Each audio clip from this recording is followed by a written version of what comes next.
That was the worst WrestleMania I've ever seen. Jey Uso is the worst world champion ever. Or something like that. I'm just trying to sound like a little bitch. Welcome to Max Wrestling.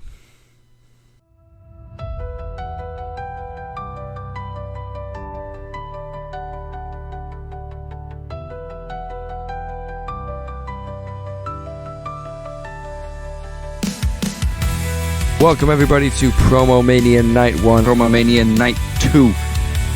But you're not even worth the gum on the street. You are of zero fucking consequence. We took our chances so long ago. Wow, brother! That's pretty good, bitch! So many ups and so many downs. Yeah, baby, it's me, in the flesh. He's no threat. Beating this motherfucker's gonna be the easiest thing I've done literally ever. Failed, but look at us now. Look at us now. Spotlight is on us. There's no turning back. I know we got this. There's no looking back. Now is the time. Now is the time. My time to shine. Smash expectations. It's mine for the taking. So watch me rise.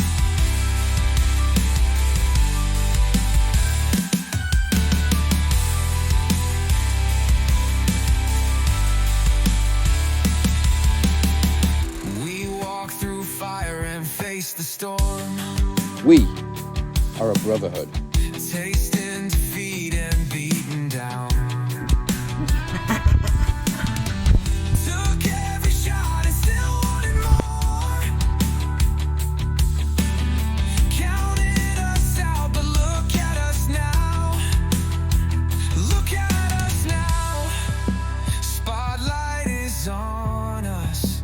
There's no backing down. Taking the last hit. There's no standing down. Now is the time. Now is the time. And new Max Wrestling Undisputed Champion, Beer!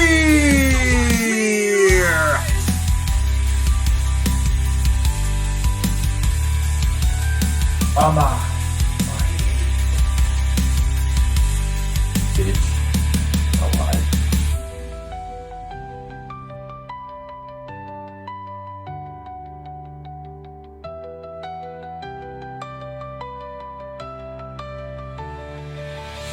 That's right. Oh my goodness. Coming up tonight. Jesus Christ, you sounded like half a beginning just right then. We are hot off the heels of WrestleMania 41.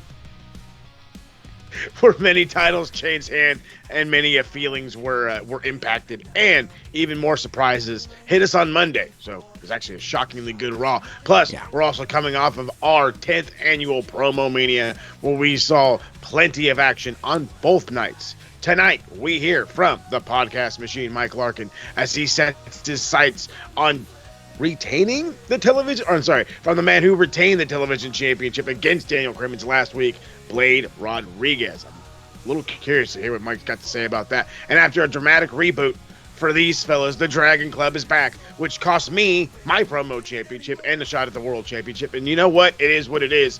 We hear from the captain as he addresses the reformation tonight. So, make Max Wrestling your new home for all things wrestling, because you missed a whole bunch of stuff. Trust me. And you can't miss what's coming up now. So, for those of you who love this, go ahead and hit the like button. Smash that subscribe button. For those who prefer the old-fashioned podcast, head on over to SoundCloud, Spotify, Apple Podcasts, whatever it is you get your podcast. And for all the links and a whole bunch more, and probably me getting my ass whooped, head on over to maxwrestlingnet.weebly.com. And right after this, head to our official Facebook group, Max Wrestling, and don't miss the official Max Post Show After Max, hosted by our very own former Knowledge Champion, Cypher. Sorry for the word former. The QR code is on the screen right now. Scan and go after the show. But if it's any consolation, Feeney didn't win it either, so go. Good for Teddy.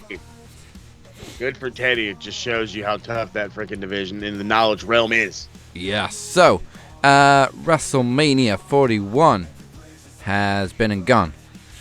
Personally, night 2 kicked night one's ass. Oh, hands down. Hands down. Night 1 had its moments, but as Beer said, it didn't really feel like a WrestleMania. It just felt like a blown up Raw. Perfectly put. Perfectly put. I can't say any different. Like, again, it had its moments. It just didn't give you that I'm at a WrestleMania feeling. It didn't give you that I'm watching WrestleMania feeling. We just got, this is a show. It's a PLE. To be honest, the Saturday episode of Monday Night Raw. The only WrestleMania feel I really got is. from night 1 was Jay taking like 4 minutes to get to the ring, because obviously he's got a lot more people to go through in a stadium. Oh, yeah. Which I was just like, Jesus, why would you? But hey, they stuck to the plan. Did the Shield come out in the stadium? Yeah, WrestleMania 30. They had the masks on and everything. Okay, Yeah. so never mind. Yeah, at least he didn't come down from the fucking nosebleeds. This is true. This is true. It could have went way worse, but it worked out. To be honest, I wasn't really disappointed with the match either. I think they brought it out a little bit. Jay performed really well. I liked the finish. I thought he was going to go to all 4 corners for the splash. Yeah. I was very surprised with the sleeper hold finish, though. It does it, and I get now I'm going to be the guy that's going to advocate for the people that were whining. I can understand that little bit. Yeah. Because I don't think I've ever really seen him use it. And then again, it's just a sleeper hold. So, I mean, from one aspect to the other aspect, it's as classic as we can get. Gunther is a classic guy. Yeah, I think he the whole tap. Who cares how? I think the whole thing was the poetry and the fact that obviously Gunther bled Jimmy out with a sleeper, so it was kind of running it back to that. But he tapped really quickly to it too. Like, I know he just took 3 Uso splashes in a row, but he tapped within like 10 seconds to a sleeper hold, and this is big fucking Gunther we're talking about. Yes, the guy that has only tapped, I want to say 3 times in his career. Davey Dragunov vibes from TakeOver 36. He tapped to Ilya.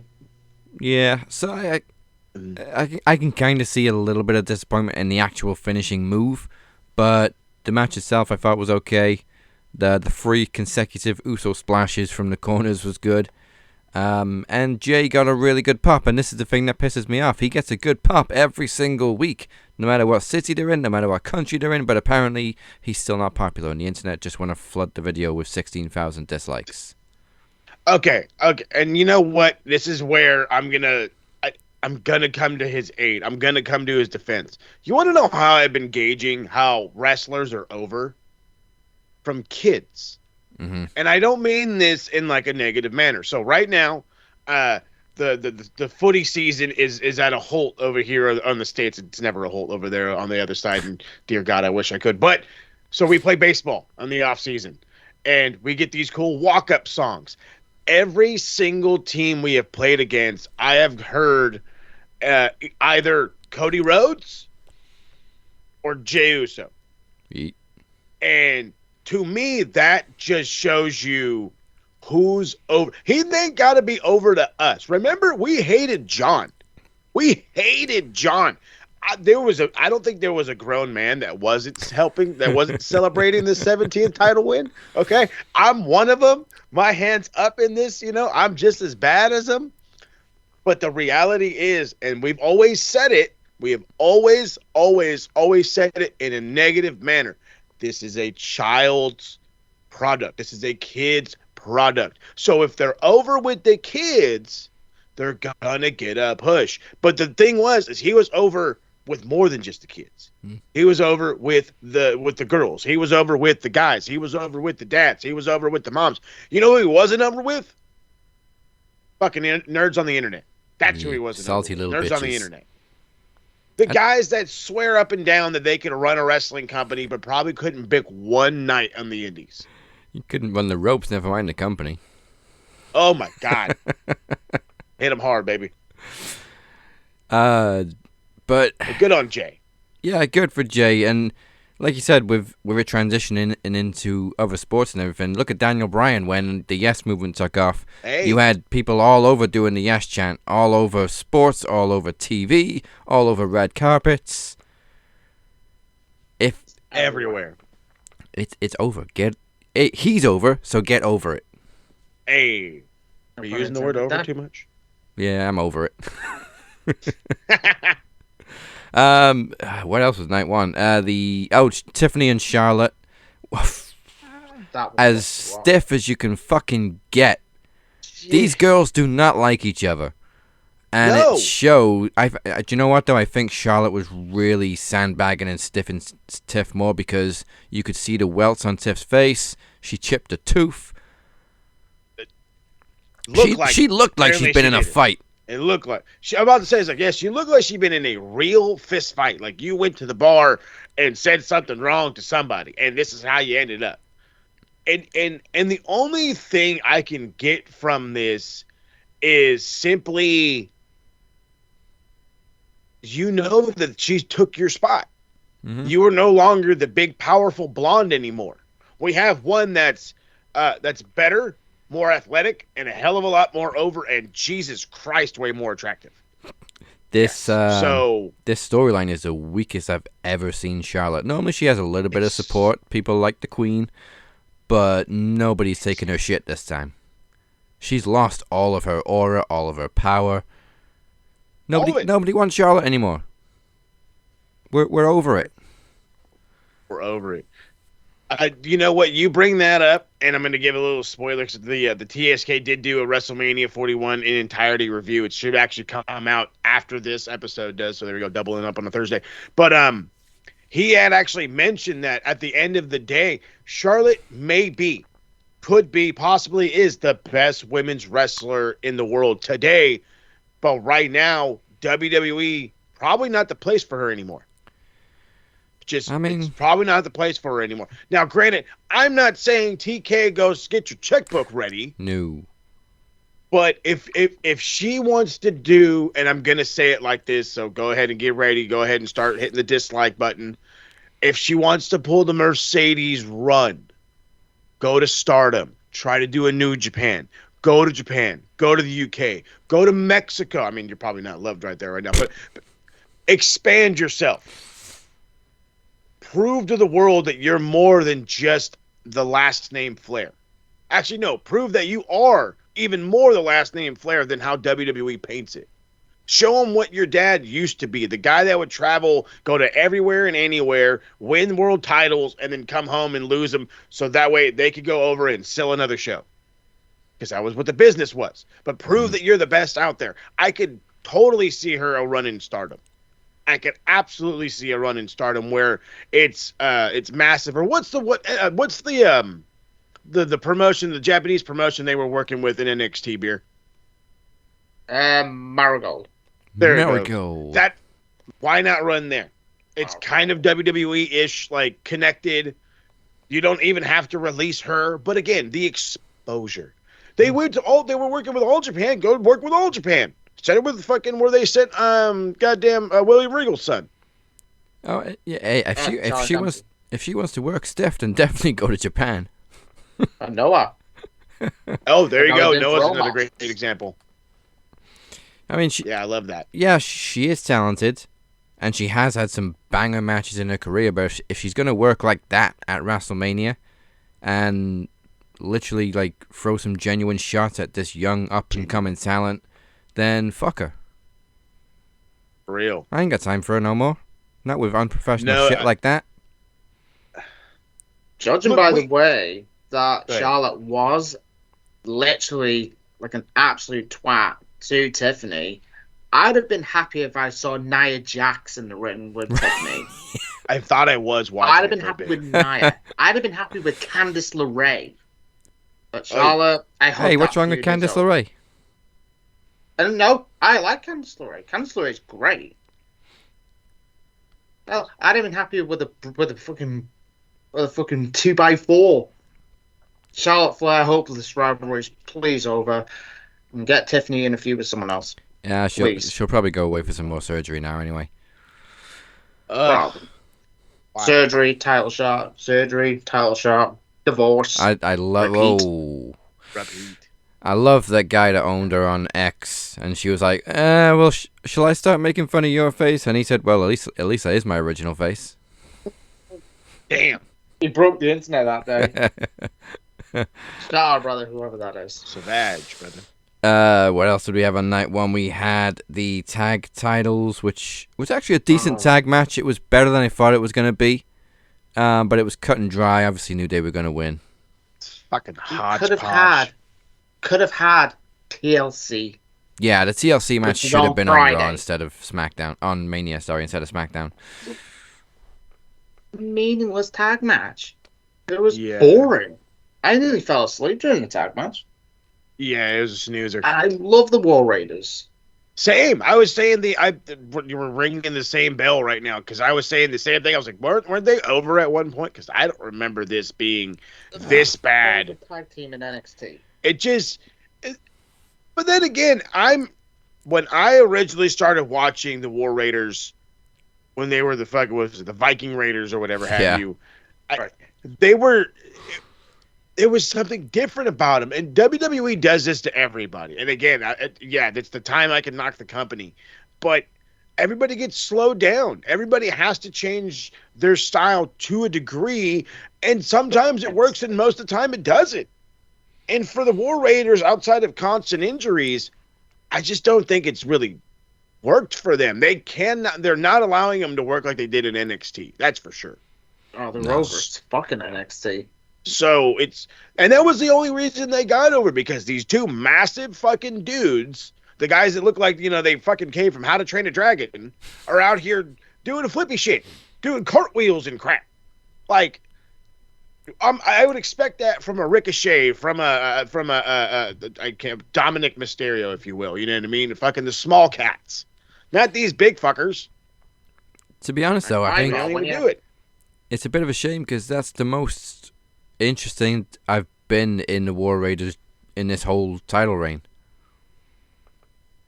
I think they performed I think they outperformed New Day actually at Mania.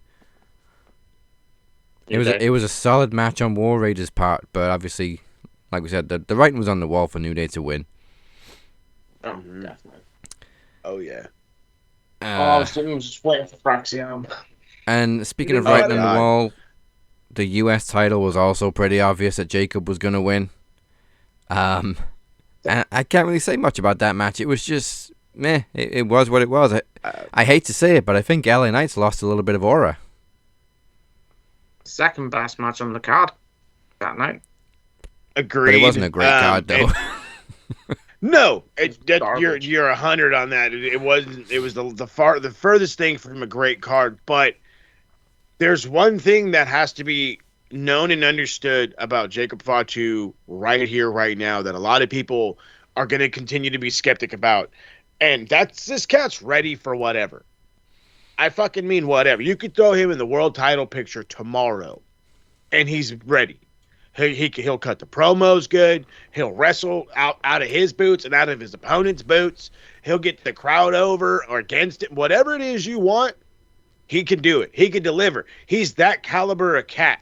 And within being that caliber cat, I've said it on this show numerous times, LA Knight is the beautiful carbon copy of The Rock and Stone Cold Steve Austin. If they somehow had a baby and they got John Cena-like build, there's LA Knight. Yeah. And it there it is. And it works fine. But the problem is he didn't watch him wrestle. He heard him talk. He never watched him wrestle because he doesn't have that ability. He's a decent wrestler. He's an all right guy as far as a wrestler. He's just over as a guy, which is cool. I mean, his gimmick's all right. I don't hate him. I'm not knocking it. It's not a knock. But when you're average and you go up against somebody who's excellent, they're going to make you look above average. They're going to take a standard ass match and make more out of it. They're going to do in the language of Brock Lesnar. Probably shouldn't be using him right now, but oh well. He took chicken shit and turned it into chicken salad. Yes. And it was all his doing. So he not only does he deserve that fucking U.S. title, I hope he, just like with Dom, I hope the reign is a not a lengthy one, but a healthy one. One that's worth a damn. This is a question next. What's next for LA Knight? Because Jacob's not dropping that belt anytime soon. No, LA don't need no belt. LA hasn't never needed a belt. He's just over. Unfortunately, I think he SmackDown division needs. Everybody SmackDown peaks in division WWE. Is not the best now. I think he peaked when he was feuding with Roman for that brief period. Yeah. Yeah.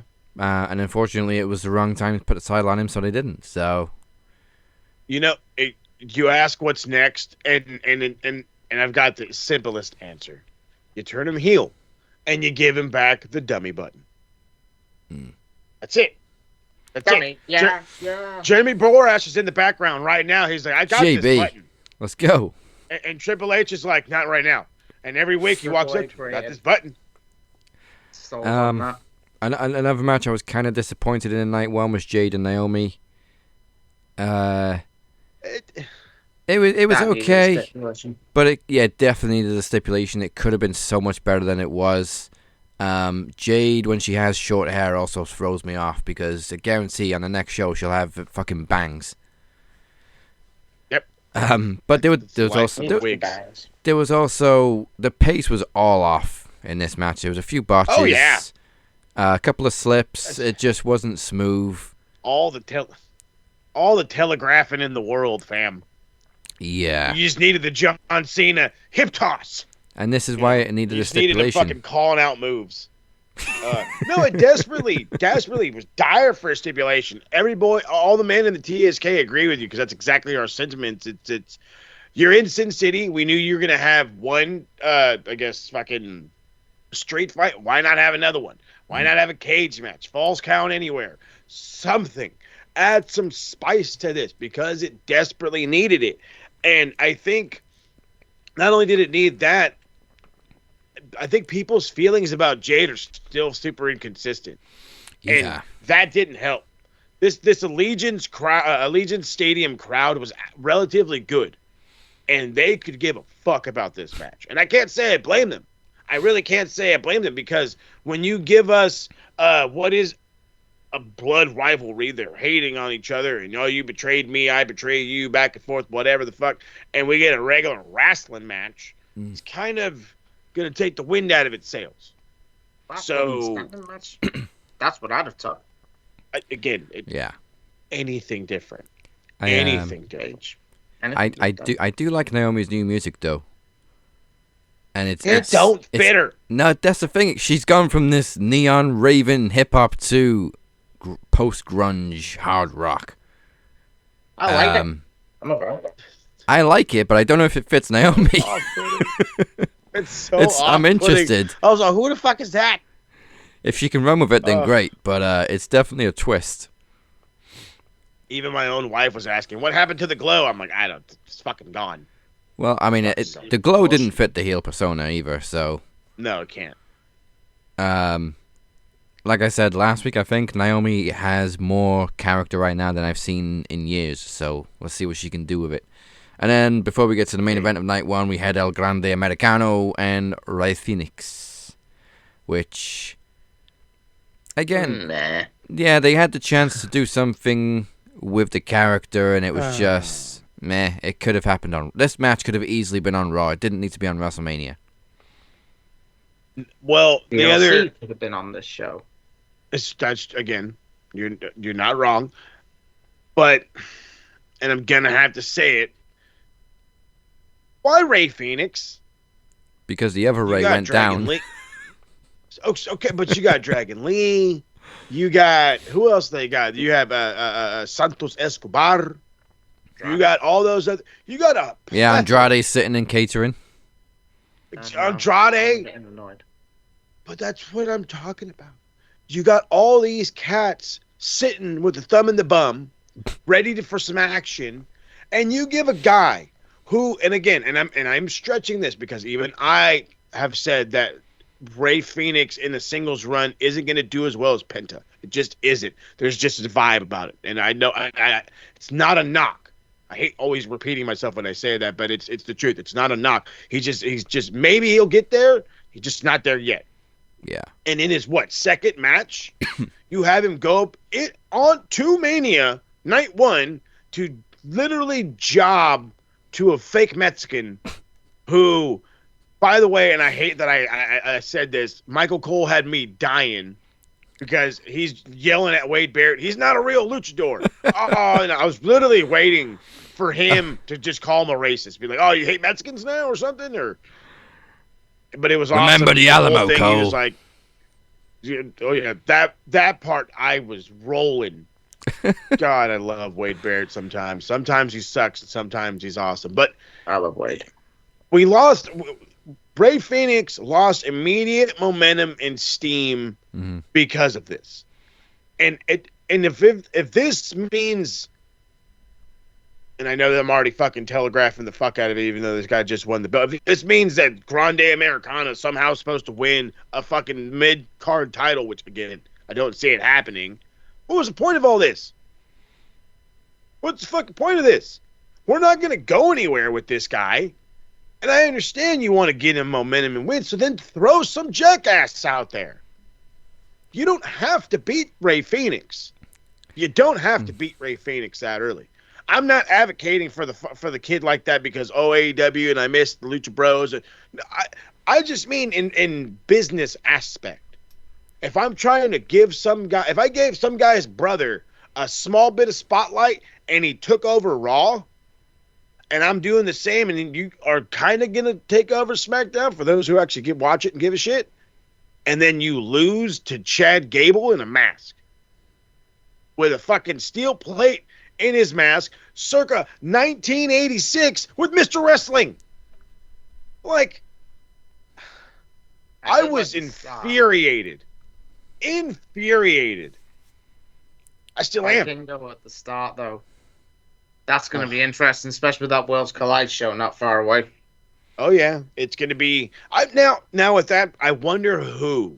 Because if you look at all the luchadors in AAA, Chad Gable's going to wrestle a bunch of them. Who's the first one? Is it gonna be Vikingo right off the bat? Is it gonna be I'm trying to help. So what do I think? Actually, you know what? I kind of want to see. But here's the other thing, though, too. And I hope we can talk about this for a little bit. The AAA badge just is weird. It's just weird. Yeah. You're gonna tell me guys like Psycho Clown and the fucking the Murder Circus are gonna fit in WWE in some way or form? The nostalgia and the originality that is Lucha Libre is supposed to withstand the power of WWE? There's heritage here. It's just like in CMLL. There's something special about the originality of this style and this way of wrestling. You don't go to Japan and say, tell me a story through your fucking videos. No. You follow suit to what they do. You don't go to the UK and tell them, stop fucking chanting and singing. No. You let them do their thing. And you can't go to fucking Mexico and say, stop your flipping shit. Stop your bleeding. Stop your this. It's not going to work. So I'm super indifferent on this. Indifferent.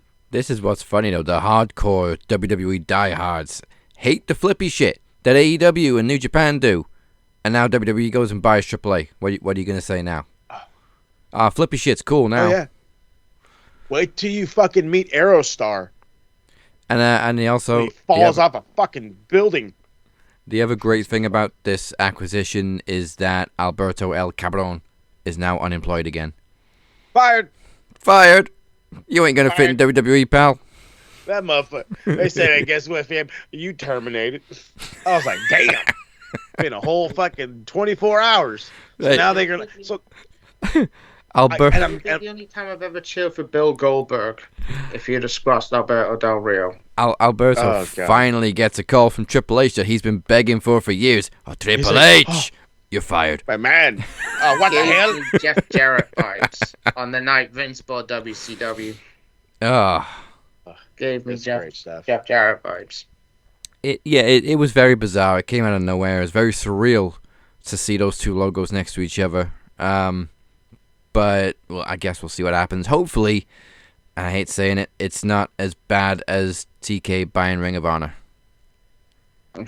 Yeah, talk about going back to the fucking basements, and I feel bad because again, I rooted for this. I wanted this, but it could have been so much better. They are no closer to a fucking TV deal now than they were back in 2011. No, so much could have come from this. Fucking great. Exactly, old Ring of Honor was great. Retro Ring of Honor, Joe and Punk. Hell, some of those matches were fucking amazing. If B-Dry is on creative for AEW, fucking give him Ring of Honor. He comes from Ring of Honor. Yeah. Thank you. Get him, whatever originals you can get back, and just let them run it. So finally, Triple Threat main event. It went exactly how a lot of us expected. Yeah. That little tease between Rollins and Heyman a week or so ago came to fruition. But the double turn, I was not expecting that from Heyman. No. I didn't think Punk would be involved in the equation when Heyman sided with Rollins. I thought it was just going to be on Roman. But the low blow to Punk, followed by the low blow on Roman. And the sad thing is you could see it building up on Roman. Yeah. When he was preparing for that chair shot. But it was still pretty effective. And I like this dynamic between Rollins and Heyman. It's different. It is. It's different. It feels different. Everything about it is different. You even got Paul Heyman going on the Pat McAfee show, being like, telling individual people, like, there was a guy that yelled to him, "Why'd you do it, Paul?" And he's like, "I did it personally for you, just to piss you off." And that's right there. I don't think you would have got that from the advisor. I don't know if you would have got that from Paul Heyman's guy, from being a Paul Heyman guy in Punk. But this whole thing with Seth, I hope it unleashes him more. I do, because it's as different of it is, it's so fresh and so welcomed, and they already added somebody, and I love that because they're not fucking around. No, you're not just some guy who's gonna hang out with me. No. We're building something. Yeah, and that's what I love. I've seen someone say Braun Breaker is the Batista of Seth's evolution, and I love that. Like that. I'm getting those evolution vibes. So, big time now that you say that. We've got the veteran advisor Paul Heyman playing the role of Ric Flair, but I don't expect him to get back in the ring. Then we got Braun Breaker, who's just a powerhouse in the role of Batista. So the question is, everything. Who's the young Randy Orton of Seth Rollins' evolution? Austin Theory. Yeah. I dig it. I don't hate that. Austin Theory's a thought. He's got a history being with Seth Rollins. Williams? I don't know. Trick Willie? I'll say somebody from NXT. Carmelo Hayes. Mello, yeah. Mello's got that vibe. Mello. He's young. He's talented. He's been overlooked. Mello would be a great addition to it. I think it would. Monday Night Mello. He's got a lovely ring name too. Oh, there it is. And I think Austin Theory would be great, but Carmelo Hayes, have that. Making money. I like this new faction vibe, and if it does have that same impact that Evolution had all those years ago, then we're in for a good ride. But just like Rollins calls himself the Revolutionary, don't do the lazy thing and just put an R in front of it and call it Revolution. Come up with a better name for the stable. Yeah, the Revolution. What does he call? He also calls himself the Visionary. Go with the Vision. Hey. And if that does come to fruition, I want royalties for that name. Okay, Seth? Right. You heard it here first. At least a sweater. I'll take that. I'll take that. I'll wear it proudly. And then put on the back, I named this. Right, hey. Well, would you put a woman in the stable? I don't know, because I look at the Death Riders and I just think Marina Shafir is just there. Yeah. Just because she's a female. But They threw I her also in. I also think at the same time, if you let her fucking talk one time, maybe you'd get a little bit different feel for it. But then again, Like- I don't want her to. You look at China and DX. She had her purpose. She was this big buff bodyguard of Shawn Michaels, and the guys didn't want to fuck with her, except for Stone Cold. He didn't mind giving her a stunner. Nope. But He's an asshole. you'd have to find the right woman to fit the dynamic, because Seth's crazy. Braun Breaker can just destroy a house. Heyman is as manipulative as they come. So you'd have to find the right woman and the right personality to slide into it. Perez. I was just thinking her. And what a middle finger to Punk in the, I guess, the internet's eyes or whatever. But I think that'd be great because look at where she is. Look at how she's bursted onto the scene. This girl's undeniable. And I think you again, everybody has the backing of a Paul Heyman. We talk about it all the time. What could, if you were a Paul Heyman guy, what could you do? If she was a Paul Heyman girl, what could she do? If you fucking lined up a Paul Heyman faction of up-and-comers outside of Seth, wow. Especially when you got, again, when it goes Seth and then Braun. Anybody else you bring in is already made. Already made. If it wasn't for that awful second run, I would have gone with Ronda Rousey. Hey. But she had that aura in her first run, but now that second run was dog shit. But the dog didn't even wipe no dirt on it. The match itself, it was good. It was a good main event. Was it Mania? Was it Mania quality? No, not really. Probably no. But it was good. For me, I think this main event was middle card main event. I think this main event was all for Punk. It was his moment. It was his match. It was his night. That entrance was awesome. I loved the video package. And Living Color performing live is just mwah. Chef's kiss. Love him. Somebody's got to tell him to play longer though, because yeah, it was like awkward 40 seconds of him like standing and yelling, "I'm the best in the world!" Like, motherfucker, we can hear you now. And just the badassery of taking a selfie while you're still singing the song for the guy who's walking down to the ring and not missing a single beat. Oh, awesome sauce. So, night 2, like we said, far superior. You kicked off with the perfect fucking match. Io, Bianca, and Rhea. Mommy was on something on night 2 because that was just a smoke show. And she's definitely getting some bruv points later on. The match itself was great. That's how you do a triple threat match. It had drama. It had unpredictability. It had beautiful false finishes. I was so scared every time Bianca hit a KOD or was setting up a KOD. You didn't know who was going to win, when they were going to win, and it got to the point where whether you wanted Bianca to win, whether you wanted her to lose, whoever you were pulling for, I felt I was accepting of any one of them. Fuck it. Give it to any one of them because this fucking match is hot. This match is going.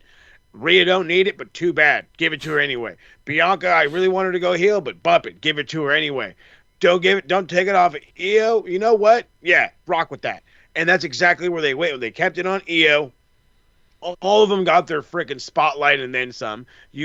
I don't want to say you have seats planted for Bianca to go heel. You kind of can't be a heel when you're hugging your stepdaughter and doing your entrance, but it is what it is, But now she can go on the back burner. And I don't know what you're going to do with Rhea. And we've always said it doesn't matter because anything she does, she'll knock out of the park.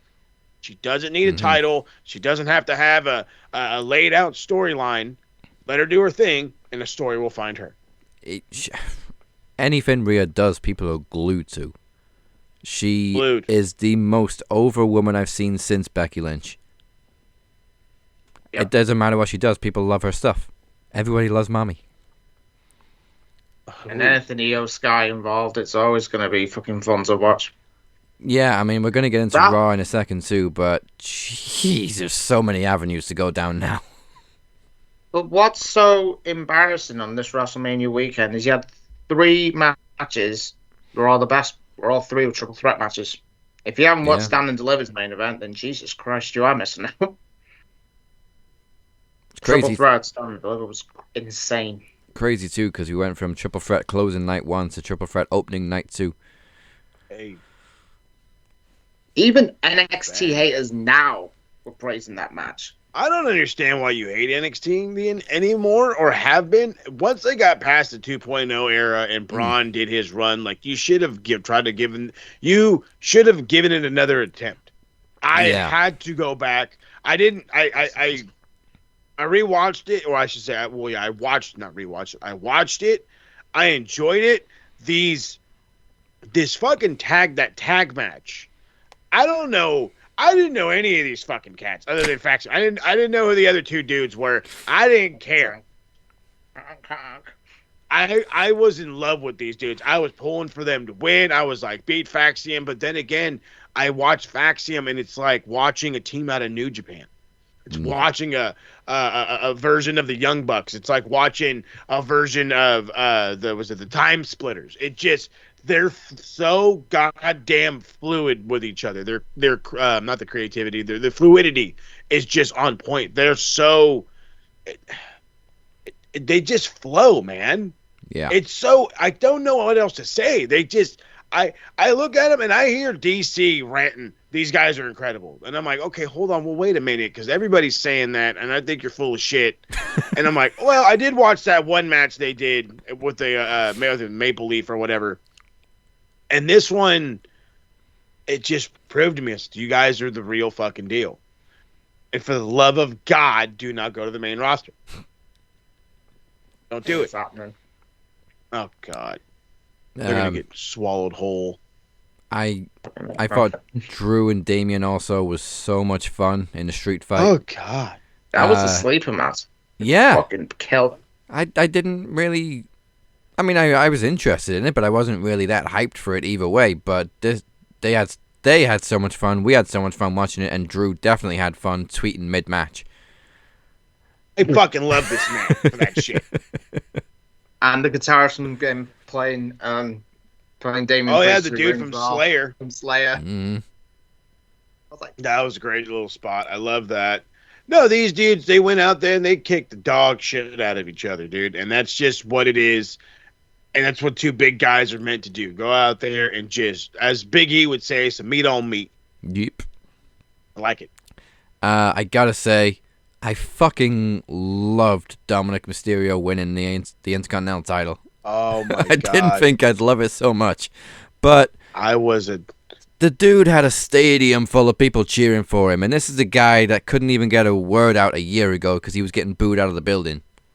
He's become so over as a heel that he's now so popular. Isn't it crazy? It's crazy. you just got that 12 months ago. No, I'm It's really fucking happy for bananas. Dominic, and I like to think that run back to the ring was off the cuff, his decision to get one last pop, because he hell fucking yeah. deserved it. Because Fucking A. he even ran past Finn, who he just pretty much kind of turned on a little bit, and even Finn was just like, "What the fuck are you doing?" He's like, "Oh, they told you to go home, fam." But First step of Balor probably being kicked out of Judgment Day now. yeah, or just turning on Dom. That's coming. But Braun was also amazing during the match. Penta got his stuff in. It was just a good fatal 4-way, and Dom deserved that win. Oh, Dom definitely deserved it. Absolutely. I mean, as we said, it was one of those ones where any one of those 4 guys could have won it. It wouldn't have really mattered. Braun looked to be like, "You're not gonna beat me. You have to kill me to beat me." Well, they damn near. Because they did everything to beat him. Finny Finn looks so goddamn out of place. Yeah. But I mean, he's at least he can still work. yeah, they kind of did throw everything at Braun at the end, because he took the 619, he took a frog splash, he took the boots from Finn, the coup de grace, and then another frog splash on top of him. So it took a lot to put Braun down. Yeah, it fucking did. And that's, again, it smart move, smart thinking by Dominic. Again, full-blown, earned it, deserves it. This kid had to go through the whole gimmick. He was the most hated dude there was in all of wrestling. Not just all of wrestling. This guy couldn't show up at sporting events without getting booed, for crying out loud. So I'm glad to see we're going to go with what looks to be a face run, if not like a tweener run. Good on him. And and Finn on social media with that Spurs championship belt. Brother, just give that to them now, because that's the only thing we're winning. It's the only thing we're winning. Say we won it. Say we won it, just to help us make us feel better. Dom's completed the transformation into Eddie Guerrero. And he's literally earned people's respect, so good for him. Go ahead, Beer. I think WWE was smart as well with Breaker not taking the pin. Yeah. Yes. That was quite smart. Made more sense for him to pin Finn. Adds to the eventual breakup, and it keeps Braun looking strong. And also, keeping Penta out of the decision completely. Yeah, keep Penta fresh. That Penta driver on Finn was fucking smooth, too. Oh. Yeah, this match just banged. Yeah. It just banged. It could have opened if the triple threat wasn't so good. This match could have opened. No. I don't want it to open because of how good that women's one was. But I'm just saying, if the roles were reversed, sure, it would work. And then next, we got a good surprise that nobody really called. I didn't see a whisper of anybody thinking, well, maybe he's going to face Joe Hendry. Nah. When Joe Hendry's music hit, I felt that pop. And Orton was just like feeling the crowd. Like, shit, this guy's over. The one time I'm like, I'm going to go take a piss break real quick. And I come running back, and I'm mid-song. And I'm like, no, it's Joe Hendry. And for Joe Hendry. I didn't know who else who else it really could have been. Who else it should have been. Who else whatever. It just didn't. Yeah. Joe Hendry is over. Even it took Randy Orton a second to look around and be like, hey, they like him. Mm. So if they like him. Hendry was actually Randy Orton's choice. Oh, yeah, hey. I believe it. That. But let me tell these losers from the IWC that saying Joe Hendry was buried. No, he wasn't buried. Even this Joe guy Hendry, went on a podcast and said he wasn't buried. Joe Hendry was chosen by Randy Orton to be his opponent at WrestleMania to see how over Hendry would be. He had 63,000 people singing his theme song. And do the math. They weren't just singing, they screamed when that music hit. Oh, yeah, dude. Exactly. Pop was massive. Like the YouTube fam. And I'm sure Hendry was happy. He got to wrestle Randy Orton at WrestleMania. Randy Orton. I don't care if it was 3 minutes. That's it. But that is where it is right there. Because Beard hit it on the head, and because all he had to do was add one lovely line of profanity with it. But it's the truth. We're talking about Randy fucking Orton. If it was John Cena and it was the same thing, they wouldn't say a fucking word. You wouldn't have said a word. If it was Triple H and the same thing, you wouldn't have said a word. No, but because it's Uncle Randy and we don't see him like we see everybody else because everybody else is basically retired and he hasn't. You're burying motherfuckers. No, you're not. It's like going up against the honky tonk man. Either you're gonna fucking win or you're not, or he's gonna cheat. But it was a privilege that you got to go against the honky tonk man during that Intercontinental Championship run. That's what it is. So it's a fucking. If anything, it's a praise. This was a praise and a welcome to WWE. And Orton kind of did that himself after that second RKO, and he did the pose and the camera spin, like slapping him on the chest, like good job, kid. One of the best memes. Probably the best. He did his whole spin. Right, did Joe Hendry spin and everything. I was like, see, this guy likes him. Yeah. And if Randy likes you, you're good.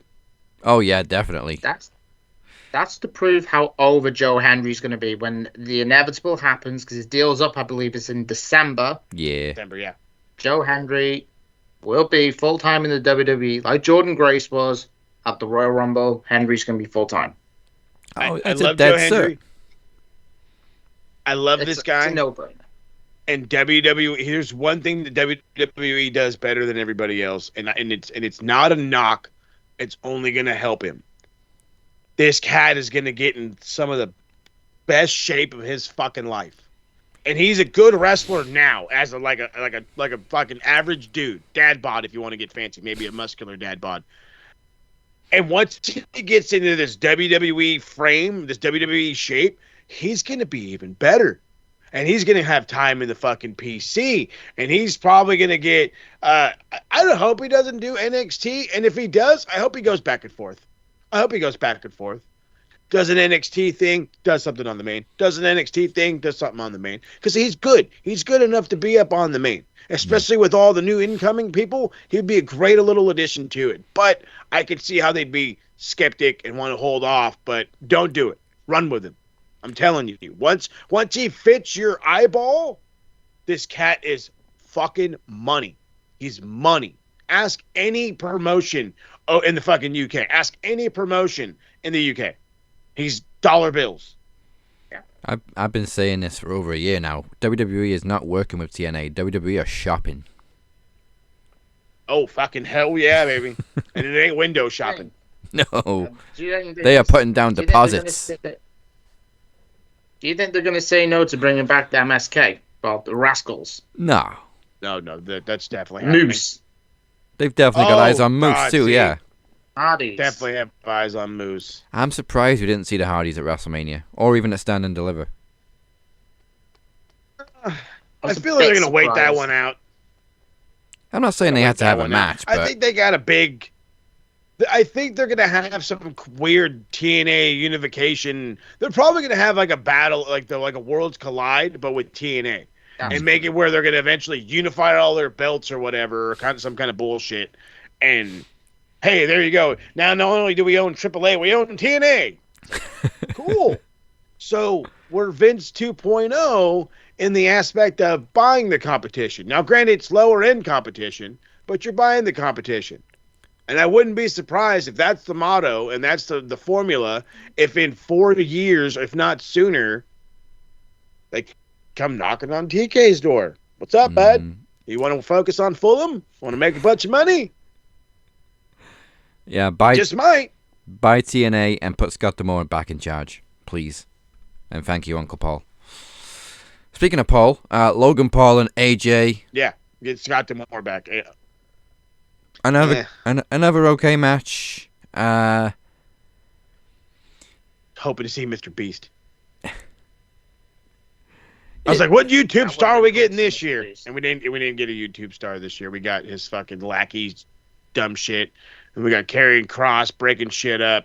Yeah. People are mad that Uncle Allen is jobbing out to this kid. And I'm a little mad about it too, because I love AJ, but be honest, how many more WrestleManias does he have? Yeah, he said he's done after this contract. If he doesn't, he's got maybe one left, why are you losing Logan Paul? The whole Karrion Kross dynamic has been throwing me off too. So I wasn't fully invested in this match because AJ's still feuding with Kross. Mm-hmm. And the whole point of the match was just let's put Logan against another veteran at WrestleMania to make him look good. So it was what it was. It had no business being the second longest match of the night. No. Still mad to think that AJ's best match at WrestleMania is against Shane McMahon. How mad is that? I didn't really even enjoy Shinsuke the match. Was whatever. Oh. That sucks. But the Boneyard match, but obviously it's a cinematic match. Straight up wrestling match, yeah. Shane was a great match. Oh. It had a good feud too. If you listen to Tony Storm, then they have to make cinema. So it doesn't matter. Shouldn't matter. Yeah. I'm gonna have to play the rant music in a minute. So I'm not angry that Becky Lynch showed up because we all predicted it. I'm angry at what happened the next fucking night, but we'll get into that in a sec. As we all predicted, as everybody predicted, Becky Lynch was Lyra's mystery partner, and then of course that meant with Becky's return, They had to win the tag titles. It was a no-brainer. I was really hoping no hodgepodge tag team, but they were like, "Here you go." But again, hodgepodge, and then flippy floppy. Flippy The floppy. Lyra's WrestleMania moment as well. Yeah, but she should have been defending her title anyway. Yeah. Even if it was Lyra and Liv, I'd have took it. Yeah, go. Anything. That's the whole point of these mid-card titles. Lyra going after the tag team titles for Mania made no fucking sense. None. We could have had Alexa and Nikki going for the tag team titles. Yeah. That was and a bit then, disappointing, not seeing Alexa Bliss. But yeah, it was what it was. So, the next night on Raw. Where's the fucking cue? Play the fucking rant music, Nate.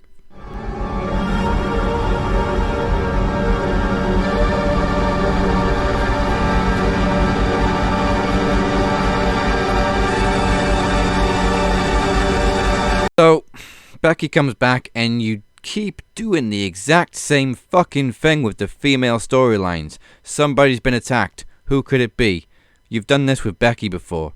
Who attacked Becky's partner? Oh, it was Trish. Becky comes back at SummerSlam to face Bianca. Oh, she turns heel on on Bianca. Why are we... And Jade just got attacked. How long ago? A few months? Now we got another sneak attack in the women's... Stop doing the same shit. Like, Is this all based off of SmackDown? Is this all Road Dogg's fault? What can we do with Becky? This- Let's turn her heel. We did that last time she came back. What can we do? It's like when NXT was doing all those kidnappings, they're doing the same shit over and over again, and people are asking like, "What's going on? Why are the police not involved?" It's just so generic, so unimaginative, so fucking lazy.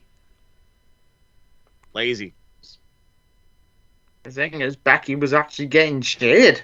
She got a huge pop, and the next thing you do is fucking turn her heel again. Lyra. Why? Because I don't get it. It does not make sense. Like, Becky as a heel does not work. They've tried it twice. First with Charlotte, failed. When she turned heel in 2021, failed. Because she was still getting fucking cheered. Stop it. And even worse, Honey, when they turn her yeah. heel after a lengthy absence, they bring her back, turn her heel. Why? What are you doing? This is one of your most over women in history.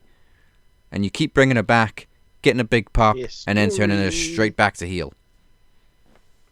Doesn't make sense. Or would you put her in the Paul Heyman? Nah, we've had her paired up with don't Seth think before, that and would it make- sucked No, I think ass. that put us. Yeah. Big Stop. time Becky sucked. Oh yeah, I did. I hated Big Time Bex. So bad. Unless this is to bring back Bayley as one of the biggest faces of the company. And they better not fuck it up with Bayley this time. It's possible because she sounded pissed off in an interview. Yeah, I watched the whole So- interview with CBB. It was a great interview. I really felt for Bayley. I mean, obviously this is now going to have Becky feuding with Lyra. And I guess it means Becky's going to win a mid-card title, which she's never done before. Grand Slam Bex. Oh, Oh, God, you just named it. Now it's going to happen. Grand Slam Bex. I don't know. I think she'll put Lyra over to try and get Lyra a little bit more over. That's what I think. I mean, I don't think so. I think you want to get this belt over. yeah. As much as we like Lyra, she's done nothing with that belt. I mean, it's not her fault. They haven't booked her for it.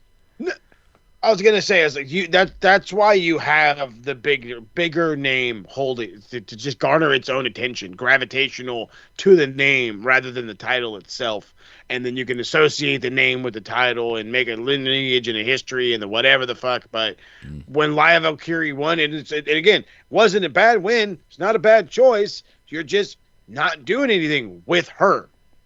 You were expecting the gravitational pull. It's not happening. She won the title, and I think for the next 4 weeks they just did video packages before she even appeared with the title. Hell yeah, baby. She had 2 great matches with Dakota Kai. Yeah. If you have a bad match with Dakota Kai, then you're fucking in the wrong industry. And then for some reason you don't put that title on WrestleMania? Hey. Agree. I'm sure they put it on. She was wearing it. No, she was wearing it, yeah.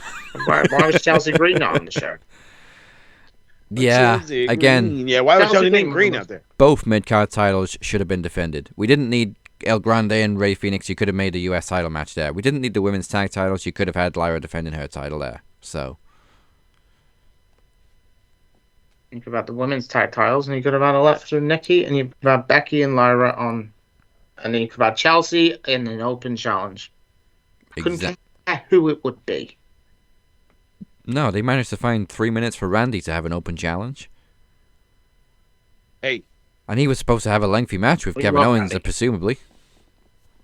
Maybe this is why Logan Paul and AJ went so long, because KO and Orton was on before it, and it was probably supposed to go longer. Oh yeah, probably get almost 20 minutes, if not over. But night 2 main event, it didn't quite live up to expectations. And then the finish was even worse, if you ask me. Yep. Okay, you bring out Travis Scott, he takes a crossroads, good. But then the ending was just flat. Cena hits him with a belt and pins him. Is that it? Like, you could have at least... Is that the best you can do? You could have at least hit him with the belt and then give him an AA. Nah. That's not what the point... The point is to prove he's a dick. He's an asshole. He's a heel. And I get it. The thing that irked the fuck out of me is, again, somebody is in the back. Some old head is standing there with his cane. It's a world championship match. You have to wrestle. So I've got fucking John Cena and Cody Rhodes in there attempting to fucking wrestle. And Cody ain't mat wrestled anybody in fucking decades. And I don't think John ever mat wrestled anybody. And it looks so fucking boring. And I'm bored. And it's dragging. And everybody's bored. And then it kind of picked up. And then we got bored again. And then Travis Scott fucking came out. And it was like, okay, so you're Mox now. Got it. Okay, you're going to start winning, and then somebody's going to fuck it up. It's exactly what fucking happened. It was a distraction. It should have been The Rock. It doesn't matter who it was. It doesn't matter. It was going to be somebody. It was going to be a distraction. We already knew how this was going to go. You could have at least given us a decent match out of it. You could have at least let Cody say, hey, dude, let's fucking go down this road and put on something worth a damn. No. You fucking were like, Super Cena, but the negative way. There you go. Congratulations. And it's like, huh? We're supposed to be excited about... Like, don't get me wrong. I was happy he won. I popped for the win because you're going to. It's just a natural reaction. Yeah. But for how we got there, how we got to our destination, fucking hell, I wish I was asleep. It was nothing to it. It's fast. And that's a WrestleMania main fucking event. Come on. This is one of those matches where the marquee was bigger than the actual match. Hey, you're telling me, bro. How can you go from the greatest ending in WrestleMania history last year to one of the worst? They've doubled down on WrestleMania 9. Yeah. I'm not going to call this one of the... And I'm not going to call this one of the worst WrestleMania ever. WrestleMania 11 is the worst WrestleMania I think I've ever seen. WrestleMania 9 is probably the worst, but come on. Did The Rock fuck up WrestleMania? I don't know, because he wasn't fucking there. Facts. It should have been The Empire Strikes Back, like Star Wars. Yeah. It should have been The Empire Strikes Back, and then you start the build for whoever Cody's facing at SummerSlam, Survivor Series. As we saw on Raw, is this the beginning of the War Games match? Because Survivor Series got announced. Yeah. That's the build for the War Games match. But The Rock not showing up did piss me off. Survivor Series? Yep, they've announced the venue already for Survivor Series. Yeah, I know. Beautiful San Diego, California, right here at Petco Stadium. Yo, they were even selling T-shirts in the back that said, "Finally, The Rock has come back to Las Vegas. Motherfucker was nowhere near Nevada. He not even there. Nope. He was clanging and banging. Don't fucking gaslight us, Dwayne. And He you know, he gaslighted us months ago when Uncle Dave said The Rock's not working WrestleMania 41, and somebody was like, "Hey, Dwayne, is this true?" And Rock said, "I don't believe that bullshit." But it wasn't bullshit, was it, Dwayne? Where the fuck were you, Dwayne? No. And I think we got to apologize to Meltzer on this one because Meltzer got it right. Meltzer is owed an apology, and Rock owes us all some fucking tequila because you fucking lied to us. Fucking hell. Lied to We my should face. see The Rock at one point, but if he doesn't want to be there, get off the board of directors, get Papa H back on the board of directors, and then rebuild. Is he even filming anything right now? Where is he? What was he doing? This is Wrestle fucking Mania. XFL. Probably some That's gonna Disney die film. again. Probably some. I think it's XFL or UFL. I forget what they fucking call it now, but yeah, no. But I want to still say it's XFL, but yeah, no. It's peak of the season. But that's all I got. But you're on the board of directors of WWE now, Dwayne, and this is the biggest show of the year. It's a culmination of a storyline that you started, and you're not even there for it. But I guarantee you, it'll show up at a UFC event. Oh yeah. And we'll be promoting his next movie too. Come on, Dwayne. So overall, it was an okay WrestleMania. It was far from last year. There was some good moments, some good matches, but it was nothing special. Sadly, I think the best match of the whole weekend was the Triple Threat Women's. Oh yeah. NXT outdid Stand and Deliver. NXT Stand and Deliver outdid WrestleMania. Just like the old days. I was just gonna say, I was like, taking me back 5 years ago. It felt like Vince booked WrestleMania. One of the highlights of WrestleMania was Stone Cold Steve Austin drunk driving his four-wheeler into the barricade, and a lady thinking, "Ooh, where does blame there's a claim. Let me fall over." She fucking flopped, bub. Yeah, she like fucking 5 seconds after the impact. What's the foul called in fucking footy? Simulation. I was like, nope, give her a yellow. That's a flop. I seen a flop when I see it. But this guy had to have been drinking prior because there's videos all over TikTok. Oh, he was definitely had a few. They're counting him down, and there's the ramp going up like this, and then there's and he just goes, "Where you going?" You know what? He forgets how to go backwards. He's like, "This thing doesn't have a reverse." Yeah, no shit. And then has to go up the ramp. Somehow, some way, goes around it one good time clean. The drunk mind says, "I'll do it again." I know he's coming in too hot, and I'm like, he's going too fast. And wham! Well, I fell over. When we saw that video, it explained why it took him so long to come on TV, because his music was playing. And his music was playing. His music was playing. I'm like, where the fuck is he? Oh, there he is. Where the fuck did... Oh, that's why it took you so long. But seriously, the lady that fell over beer, it was just like Uncle Albert on Only Fools and Horses when they were trying to sell stuff on the market. And he was like dancing around. Groan. What? Groan. Oh, God, me back! Oh, like down in the bar. Yeah. Oh, God. Play it nice and cool. Fall over. Fall. You know what I mean? Nick Khan comes running over. Oh, you want... That is rewatch that show. Nick Khan's all panicky. We'll give you some comps. Dude, she's fine. Took her about a week to fall over. She's fine. Wrestlers... Probably just save a seat in the company. Yeah. Wrestlers get thrown into the barricade harder than Stone Cold crashed into the fucking thing. And you're telling me he crashed into the barricade at full speed on a four-wheeler and only one person fell over. Bullshit. Yes.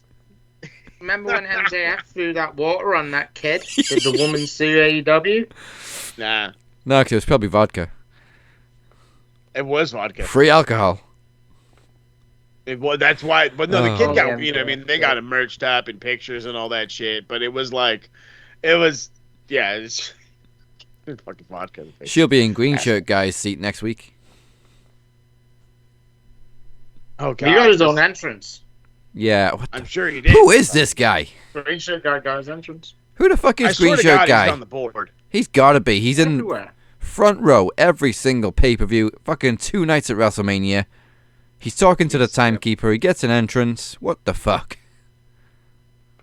I'm Brock telling you, Lesnar he's gotta either he needs to have worked for WWE or He's invested Still does. mega money into the company. Bro, Uh, telling me. fucking loaded. All right, we're still gonna get into Dynamite. I know we've been talking for over an hour about WrestleMania, but you know it's Mania season, and last week was Promo Mania. So last week, Blade Rodriguez successfully defended the television championship against Daniel Crimmins, which is not an easy task. But that's the fourth heavy hitter that Blade Rodriguez has defeated. The other 3 are all sat here. And now he's got heavy hitter number 5 coming after him because Mikey Mike, Podcast Machine, wants some of that TV smoke.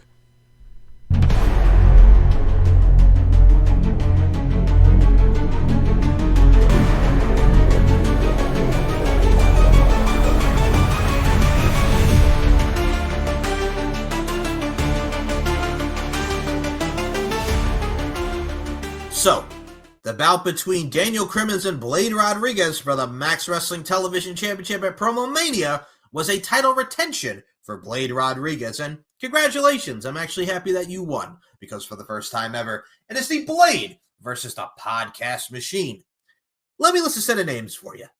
Dazzy Lee, Moses Marquez, Travis the Walker Anderson, The Phoenix, David the Butcher Gillum, God rest his soul, Evan Money McCabe, Kenny Killa, Dave Burnham, Dave Ungar, Roxy Toxic, Amir Blackbane Costello, Ted P. De Niro, Courtney Summers, Ella J, Moni Lynn, Robert Davis, the Demoness Nicola McDonald, The Shape, Daniel Crimmins, Brittany Savage, Cypher, The Desolator Chris Reed, Beer.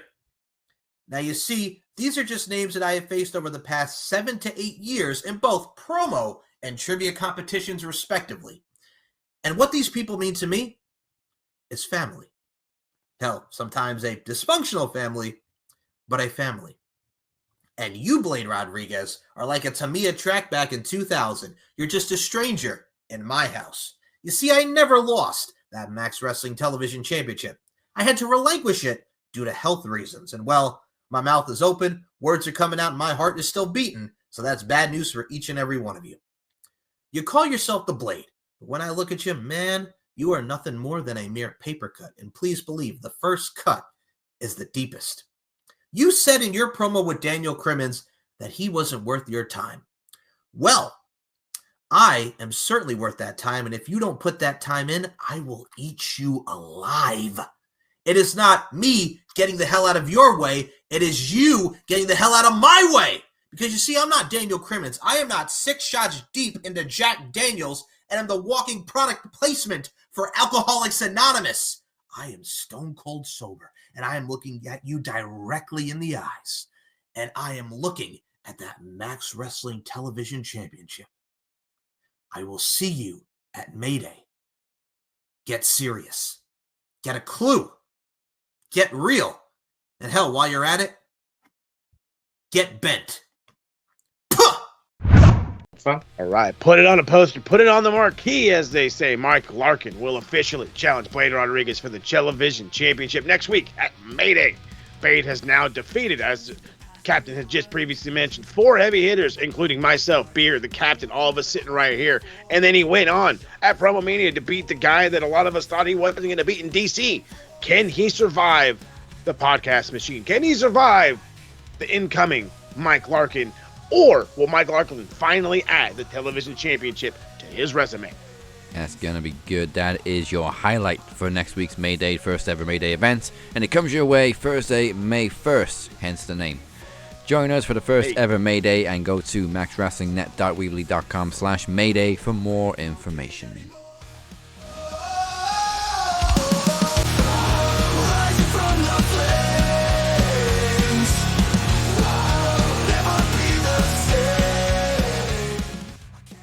Thursday on Max. Predictions, recaps, trivia, and groundbreaking promos, and the occasional rant. I'm gonna say it again. Fucking Netflix. Fucking Netflix. You have known for months now that this Jake Paul, Mike Tyson fight was gonna happen. You knew. You had more than enough time to get the infrastructure for your website ready to go. Join us on the Max Wrestling Podcast every Thursday. Exclusively on YouTube and audio on all podcast platforms. Go to maxwrestlingnet.weebly.com.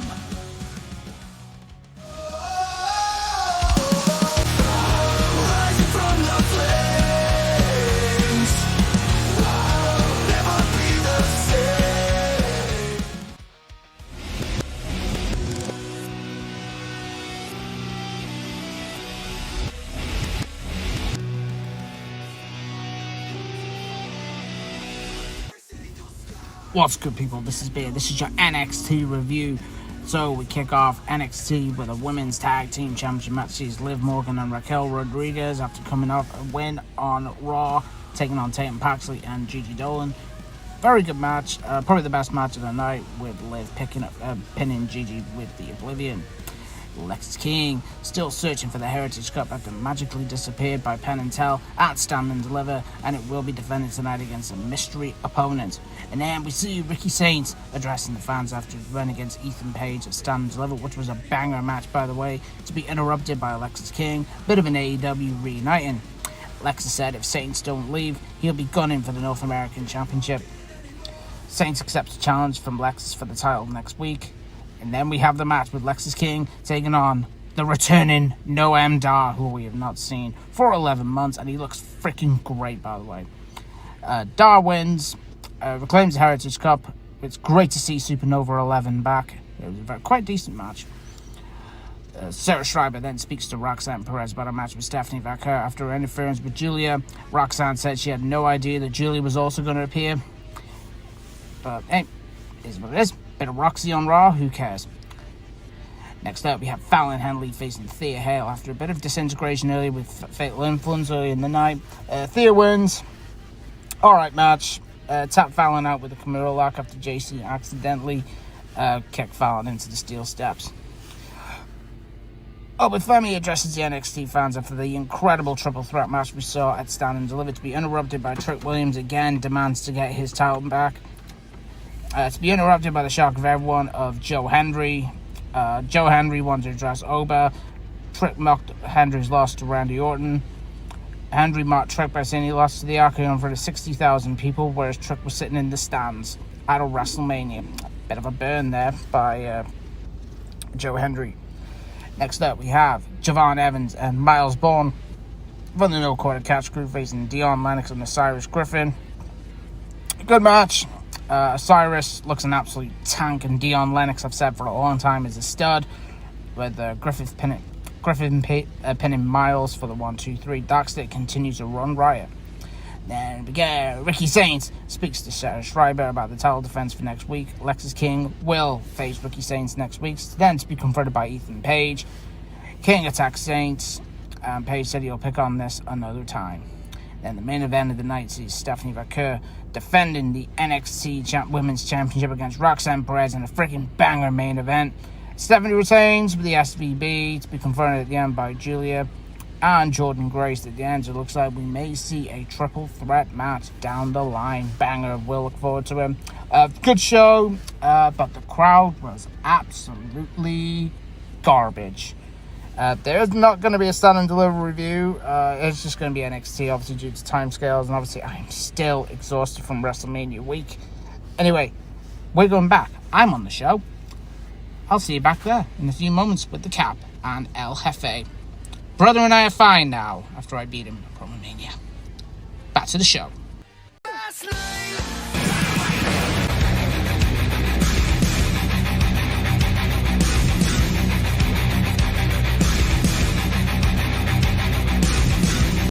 AEW spoilers.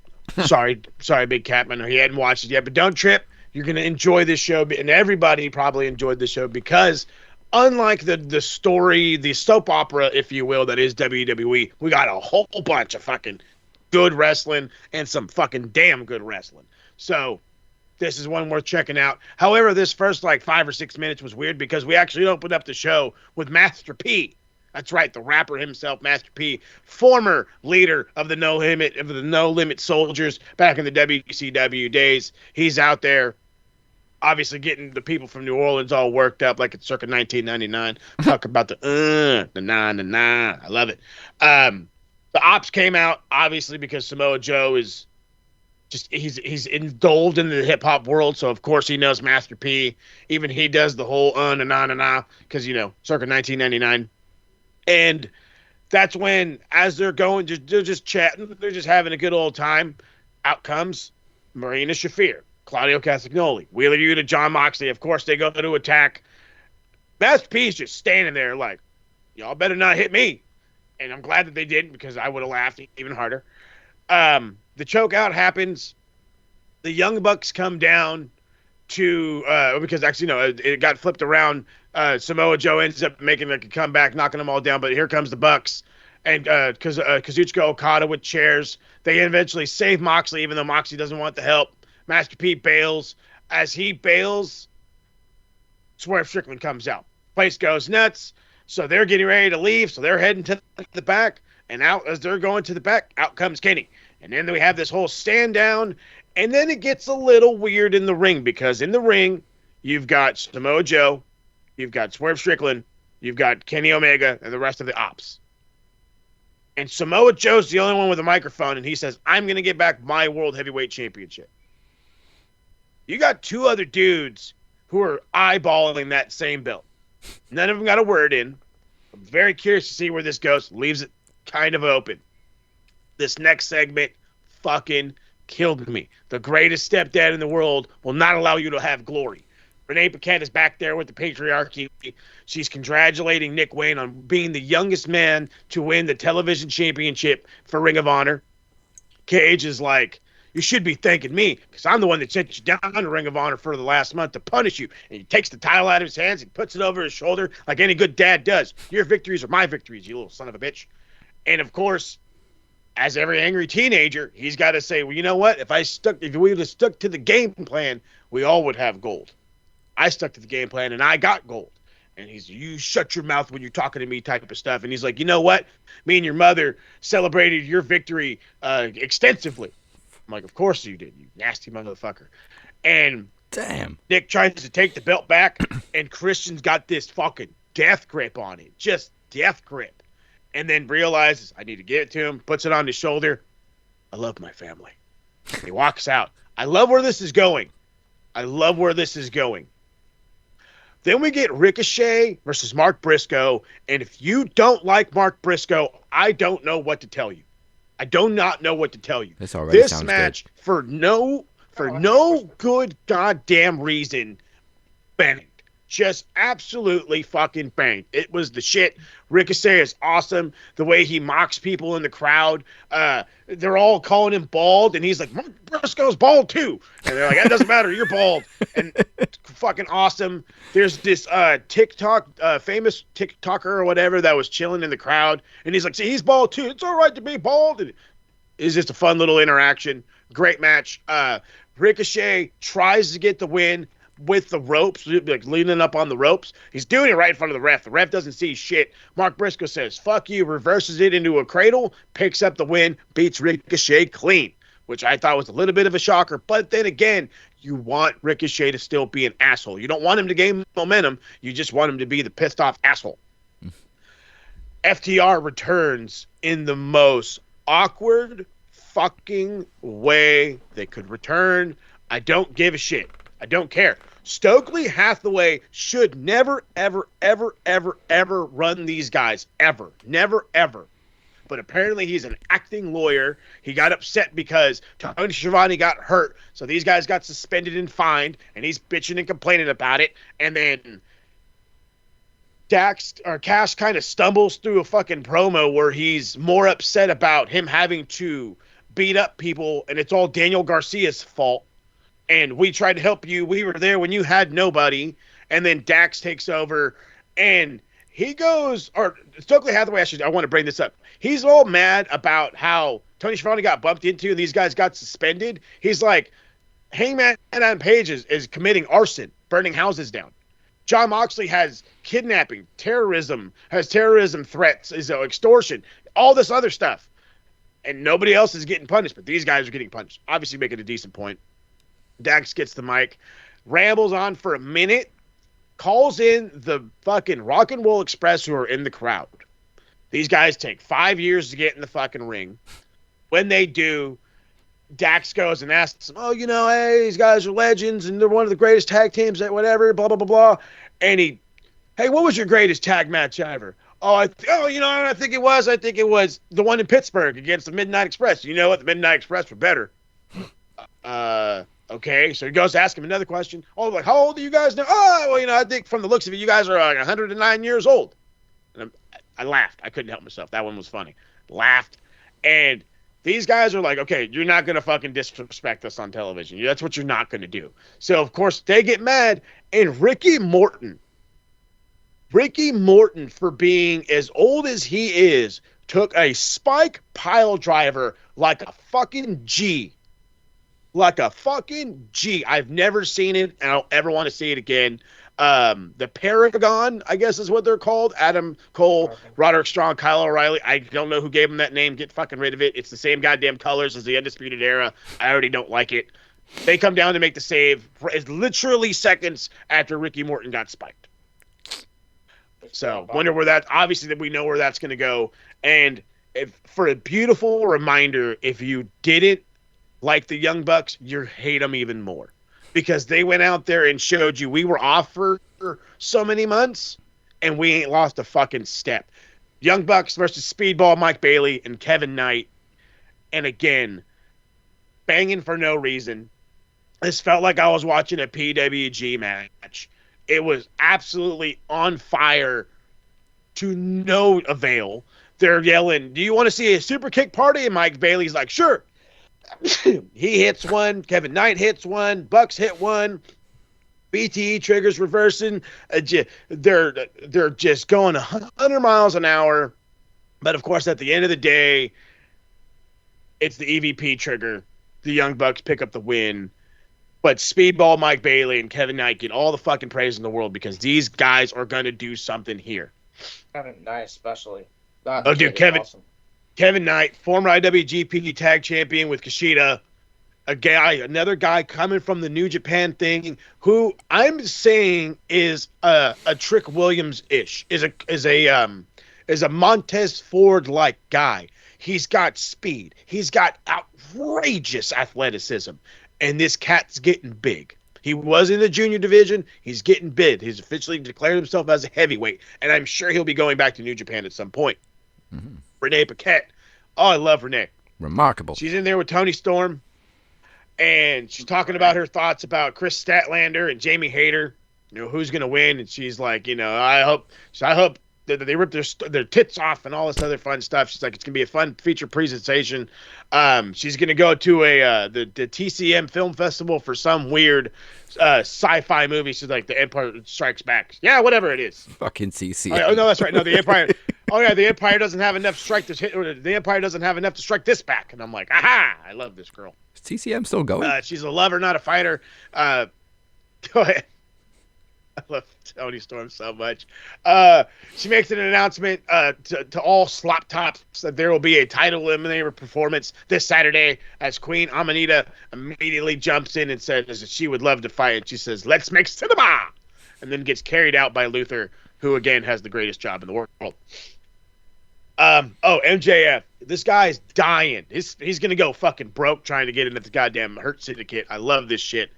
So they're out there, and he pulls up in this fucking nice custom painted out Corvette. And he's just, oh, check out this snazzy ride. He's like, I'll make your guys the greatest life you've ever had if you just give me 3 thumbs up. And obviously he's got MVPs, and Shelton's hesitant. He's like, you know what? You've earned my thumbs up. And Bobby, he's like, come on, Bob. And so the crowd even starts chanting, Bob, Bob, Bob, Bob. And now I don't want to stop calling this Bob. I gotta call him Bob forever now. He's like, you know what? You give me a thumbs up, and I got a present for you. And he goes out. He's like, you got a car? He's like, oh, I got a car. Come on, I'll show you the car. So they go out to the fucking garage, and he's got these keys, and it's a nice-looking Corvette. Don't get me wrong. It's a nice-looking Corvette. And he's just like, all I need from you, bud, is a thumbs up, and it's all yours. And he's like, oh, yeah? Hands him the key. Should never have done that. And him, Shelton Benjamin get in it, and they kind of drive like 5 feet, and MJF's like, whoa, I need a thumbs up. And fucking drive off. Oh, God, I was laughing so hard. But the funniest part about it, probably even the worst part about it in a way, was Bobby Lashley was about this close from fucking running into the wall. So he had to quickly swerve the other way. So, as funny as it was, they're going to play the fuck out of this cat. And I guess that's all right. We had a banger. Will Ospreay, Brody King versus Katsuchi. No, oh my God. Takeshita, just want to say his fucking last name, and Josh Alexander, Don Callis, Lance Archer chilling on the side. This match hurt, okay? I'm going to be honest. This match hurt. These guys went out there and beat the fuck out of each other. Oh, my God.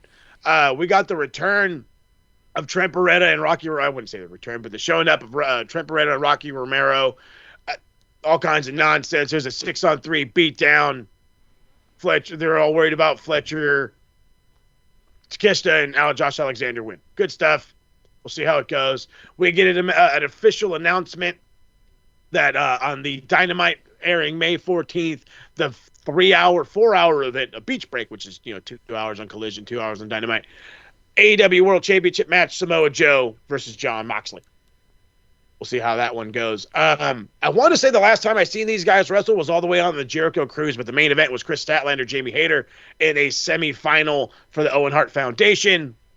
Really good match. I enjoyed this one, but at the same time, I think the fucking crowd was tired. I really do think that they were tired. A lot of wrestling this weekend, a lot of wrestling a lot to take in this weekend, a lot to take in on Monday. So you came here, you're a little bit drained, and that's okay.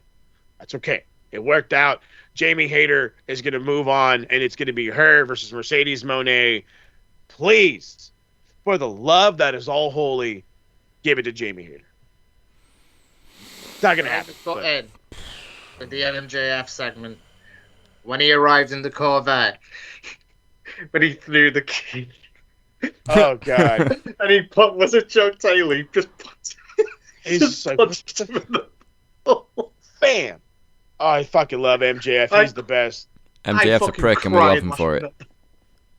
He is. He is our prick, as they say. Oh, my goodness. He's our prick. So, last week we saw the reformation of Dragon Club, and in fact, they both closed with they closed both nights, and now the captain is here to address the newly formed faction, and for the love of God, do not hit me anymore.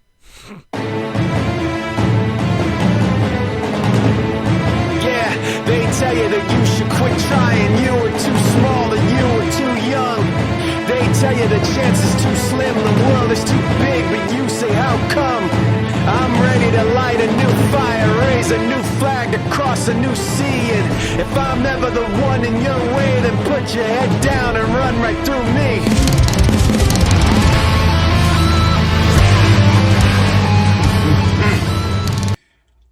Promo Mania 10 is in the books, and a lot went down. As you can clearly see, Dragon Club has come back around, but not like you saw it before.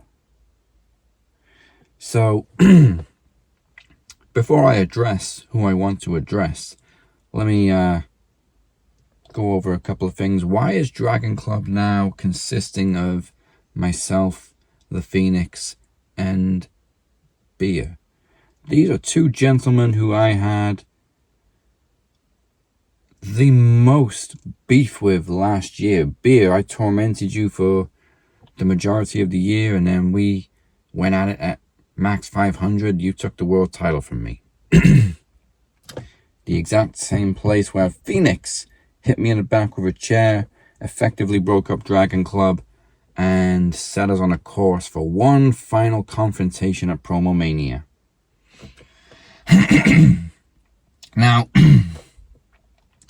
you could look at our cinematic finale at Promo Mania and say that I lost, or that I surrendered to the Phoenix. I mean, let's not forget, he did chokeslam me off a fucking cliff, so there's a bigger story at play. You see, when Phoenix hit me in the back with that chair back in September at Max 500, he wasn't stabbing me in the back.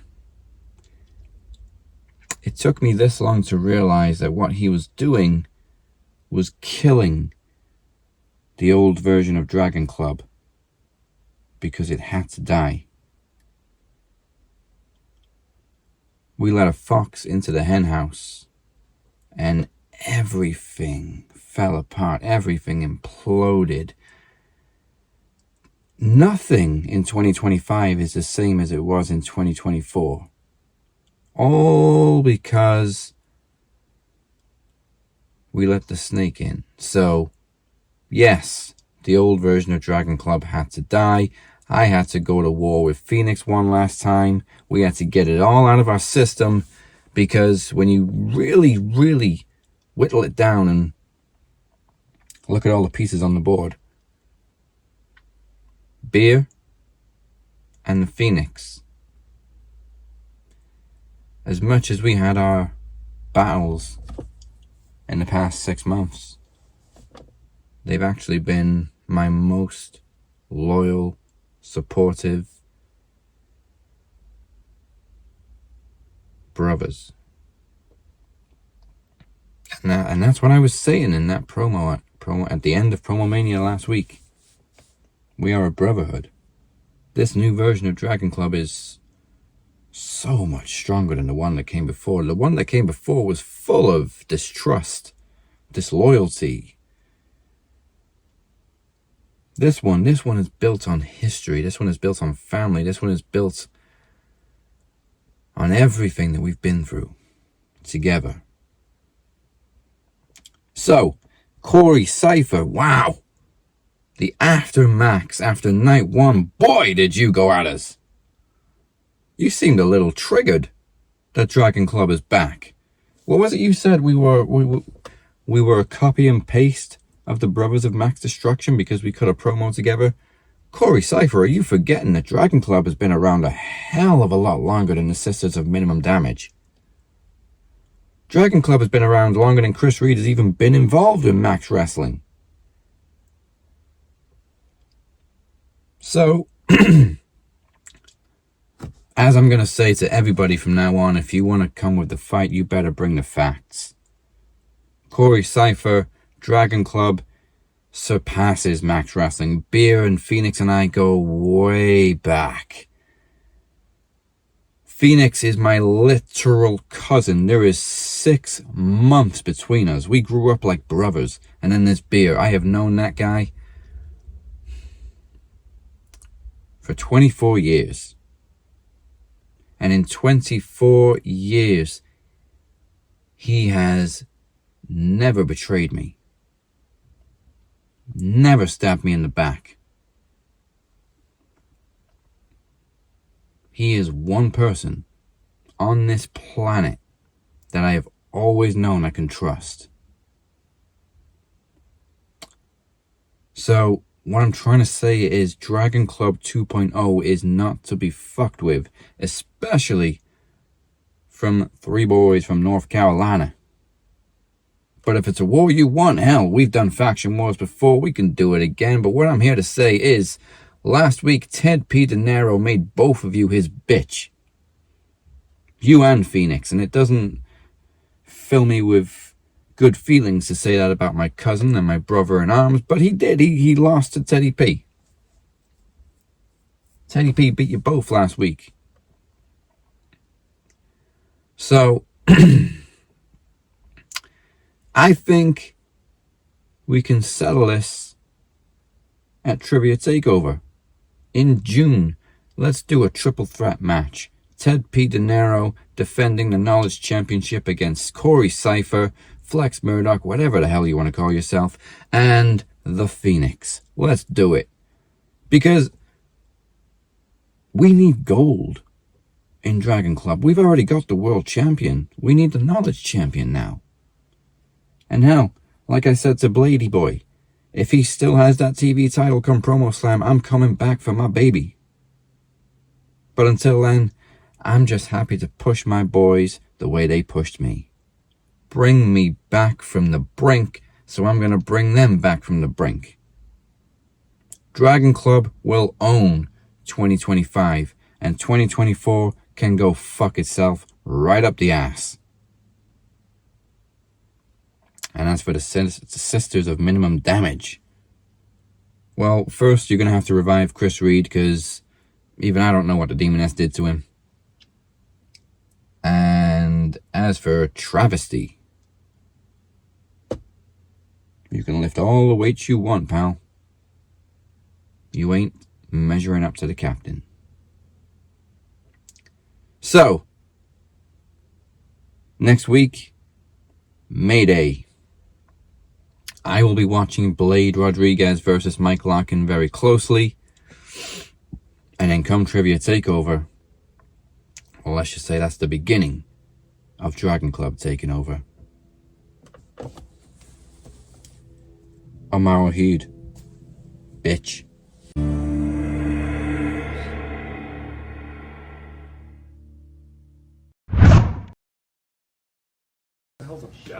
A bellend, you're a bellend, mate. Look, bellend 1, bellend 2, big veiny bellend over here.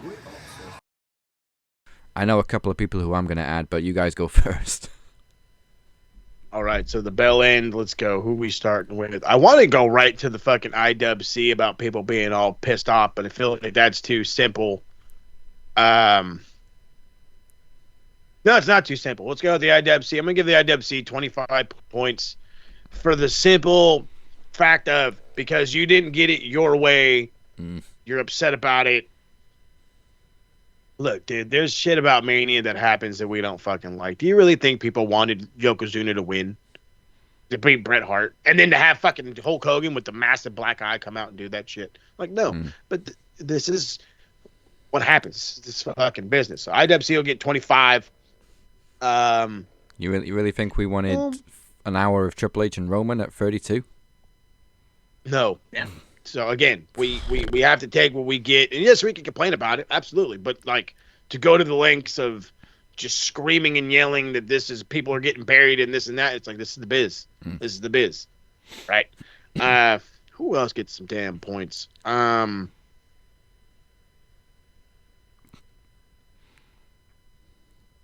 ain't got nothing. Beer?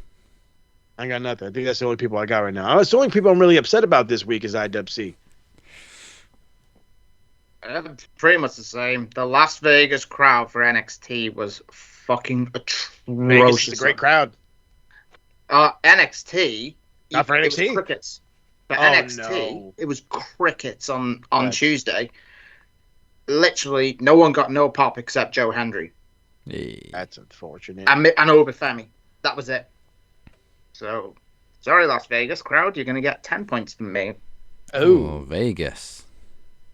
Oh, and I love Vegas. I want to go there. I guess not everything that happens in Vegas stays in Vegas. All right, so lady that was knocked over by Stone Cold. You get 20 points for being an insurance fraud, because that was some delayed reaction that you took there. Dead wham. What can I put her as? Austin ATV victim. You get 20 points. I'm preempting Moxley choking Samoa Joe out with a fucking bulldog choke, so I'm going to give you 20 points in anticipation of that. That puts you on 7. I want to give 10 points to Mercedes for just the flaunting right at the end of the Jamie Hayter match. Just to fucking dance. Just for being Mercedes. Yep. For the cringy dance. No one gives a fuck. Oh. She's shite. 50 points to The Rock for not fucking showing up in Vegas. Yes. Yeah, come on, dude. Um, Oh, you got a private jet? I know you got a private jet. Don't tell me you ain't got a private jet. Yeah, I've seen Ballers. Hey. I really didn't want to give Triple H points, but the decision to turn Becky heel again deserves 20 points because it's so fucking stupid. You were on good faith, Papa H. Come on, man. Better than that, Papa H. Better than that. No, that's about it, really. I kind of want to give Cena points for the finish, but it's not his call. It was a shitty finish, but whatever. We'll deal with it. Yeah. Take the good with the bad. So that's kind of it for the Bell End board. Not too snabby this week. Moving on to not too bad. The Bruv board. Bruv.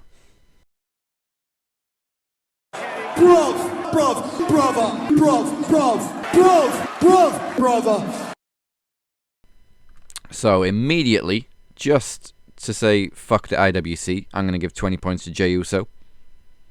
Hey, all right. For bringing that world title home and yeeting for 4 hours. Hell yeah. That boy was drunk when he got to the press conference. That boy was drunk. Yeah. Oh, man. Jey Uso drunk is just something else. Thought it was actually fucking So, coming. how'd you feel about the match, Jay? You know, man. I'm saying. Yeet, you know? Yeah, man. I was like, yeah, I know exactly what you're saying. Goodness gracious. We know what you're saying. Do you know what you're saying? Man, good on him. I don't think he knows what he's saying. Goodness. Okay, so who was involved in that women's segment on Raw? Because I'm going to give 10 points to each and every one of them. So, Rhea, Io, Julia, Stephanie, Roxanne. All 5 of them, 10 points. That was a great segment. Hell yeah. Badass. I'm gonna actually give 20 to Mommy because, again, why not? The appearance of her at WrestleMania was insane. As people say, I watch wrestling for the plot twist, and then they say the plot twist is Rhea Ripley. Ugh. Damn. I'm still catching up with these. Damn, right. Stephanie is already on the board, so now you get an extra 10 points. Roxanne is already on the board. You get 10 points. Is Io on there? Io should be on there. Yes, you get an extra 10 points. Io's always going to be on there, fam. Let's see. Is Tiffany on there? Tiffany's not on the Bruv, but 20 points to Tiffany Stratton for taking a beating from Charlotte Flair and still looking better. Hey. Tiffany's always going to be. Handing her a rare WrestleMania loss. I don't think I got anything else. Anybody else got points for the Bruv board? I do. Oh. 10 points for someone who's not been on the board yet, for Jamie Hayter. Oh, yeah, she's not on the board. Flopping the bird at Mercedes after the match. Hell yeah. Jamie Hayter. No, make it 20. Because it's Jamie Hayter. And Dave LaGreca, you are getting 20 as well, my friend, for the fucking rant he went on about Uncle Dwayne. Dave LaGreca, you are a fucking prince. LaGreca? Okay. Dave LaGreca, you deserve it, my man. Okay. Oh, wait, I do have more points. For Michael Cole, you were awesome all through WrestleMania weekend, and getting involved in that segment we're going for so much realism from Michael Cole. Oh, yeah, dude. Wow, yeah. He sold the fuck out of that. And for ranting at Adam Pearce backstage afterwards. Michael Cole was great. And I never thought I'd be sitting here saying that. I know, it took only 20-some-odd years. Yeah. Yeah, Vince in his ear for 20 years, but now he's literally got the freedom. Yeah. Freedom will do. I think 20 points to Joe Hendry. Yes. You get your flowers, Joe. At WrestleMania and on NXT on Tuesday. 20 points, Joe Hendry, all day long. And just for missing KO Mania, 10 points to Kevin Owens. Yeah. Oh, wait, Drew McIntyre. You can get some points too for that tweet. 10 points to Drew McIntyre. McIntyre. Live tweeting. Well, ass beating. Still bored at work. To be fair, there's a lot of bro points to give this week. Yeah. Like we said, it wasn't a terrible WrestleMania. It wasn't a great one, but it had its moments. And then that's what it matters. I'm going to dish out my final points to Dominic Mysterio for having your moments and getting a pop and getting over. 20 points to Dirty Dom. Again, I'm going to have to swallow my pride. I'm going to have to give 10 points to Liv for that WrestleMania gear. Mm-hmm. And I have to give 10 points for Bianca Belair for exactly the same, because Bianca looked fucking amazing. Yeah. Love it. Can't argue. Any more final Bianca points? Oh, yeah. No, I think that was good. So Joe Hendry was my main one. As long as we got him on there, we in the game. All right. I need to give 10 points for MJF because the start of that segment, I was hysterics laughing when she just went. I was fucking crying. I was crying at that.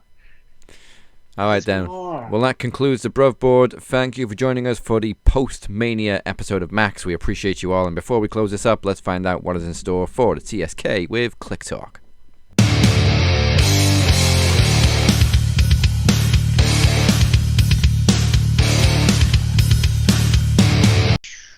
Goodness gracious. Okay, so what's going down is as I stated previously, the TSK's review, hour and a half long-ish, of WrestleMania 41 in its entirety drops after this episode does. Probably goes up after Max, after the after Max. I see how that goes.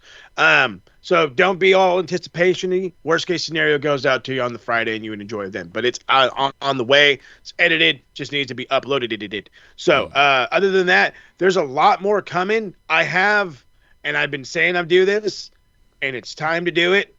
I've got a rant. Got a couple rants that I got to go to on the footy side. So one of them is Spurs related. I'm not going to get too invested into it right now because if anybody knows who's watching on that side, you can already tell where my head is at with that. But I have a little bit to do with my home team. And my home team right now is kind of doing some things that are a little sketchy, and we got owned. We literally got owned. We got a 3-0 shutout. We looked the bad side. It's time to address it, to move on and move forward. And I have a major name who could show up in sunny San Diego and wear the as the azul and chrome, as we like to say. And he's coming from the Bundesliga. Let's just say he got replaced by Harry Kane, and the ideals are out there. He already turned down one MLS team, but maybe he won't turn down a second. We'll see how that goes, and you got to hear about it from when I drop the show. And the only way to figure out when I'm dropping it is following all the fun socials right here. So follow us on the evil Twitter machine, Max Wrestling UK, Captain 512, SMR Podnet, and Max Twitty Pod. For those who want to go check out the website, and you should go check out the website, maxwrestlingnet.weebly.com will get you there, a whole bunch of links and a whole lot more. And of course, do not forget to hit the subscribe button right here on YouTube. Follow us on Facebook, where you can be a part of the Max Wrestling family. Go to Twitter, where we're there, Instagram, where we post some stuff, and TikTok, where we have some fun every now and again. Follow us on all the socials. Yes, and for other stuff. Oh, big doubt. To add more points, I want to give 40 points to Lex Luger for actually standing to do. Hey, there we go. Speech. Yes. Uncle Lex, 40 points to you, my brother. Good on you, and Lex. for following me on Twitter, by the way, Lex. Oh, he did? Nice. Hey. Lex is the man. He is the total package. Oh, yeah. What a dude. Another one who got his flowers. Good for you. Mm-hmm. All right, so the new Captain's Revenge album is out right now. It dropped on Friday after Promo Mania. Had a lot of streams in the first week, so thank you very much. And I don't think I've got any other side projects coming, to be honest. Hey, all right. But you can join us next week for the first ever May Day, which will, of course, be headlined by the Television Championship as Blade Rodriguez defends against the podcast machine himself, Mike Larkin. We will see you next week for all of that and more. Goodbye, mwah, and good night. Bang! You ain't stopping it, Mike. I'm telling you now. As one of my songs says, kill the machine.